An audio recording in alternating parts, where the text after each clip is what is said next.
എന്താ ഒന്നും പറയാത്തത്? ഞാൻ കാത്തു നിൽക്കും. അനിയൻകുട്ടി, വീട്ടുകാർക്ക് മുഴുവൻ അപമാനം വരുത്തി വെച്ചിട്ടാ ഞാൻ ഓടിപ്പോരുന്നത്. വരാതിരിക്കോ?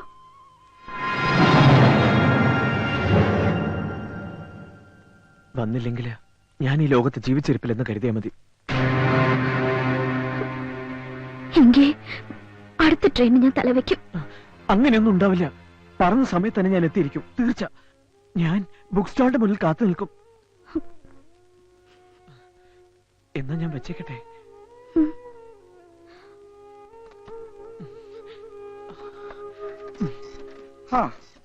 കൽക്കട്ട കൽക്കട്ട. ഇത്രയും നാള് വിളിച്ചിട്ട് കിട്ടാത്തതിലുള്ള നഷ്ടമൊക്കെ നികത്തി തന്നെ നന്ദി. ഇതാ ബില്ല്, 740 രൂപ. ഇന്നാ 800 രൂപയുണ്ട്, ബാക്കി താമസം. എന്തൊരു തങ്കപ്പെട്ട മനുഷ്യൻ. ഞാൻ തെറ്റിദ്ധരിച്ച് ഇടക്കിടക്ക് വരണേ. എന്നാ ഞാൻ പോട്ടെ, വേഗം കൊടുക്ക്. അതെ, നമുക്ക് ഈ ബസ് വേണ്ട. അതിന് പകരം 10 അംബാസഡർ കാർ ആയിക്കോട്ടെ. പിന്നെ ചെക്കനെ പെണ്ണിനെ ഇരിക്കാൻ ഒരു CN. ഈ കാറുകൾ ഇങ്ങനെ നിരനിരയായി നമ്മുടെ പച്ചപ്പട്ട് വിരിച്ച ഗ്രാമത്തിലൂടെ പോകുന്നത് ഒന്ന് സങ്കല്പിച്ചു നോക്കിയേ. സങ്കല്പിച്ചു.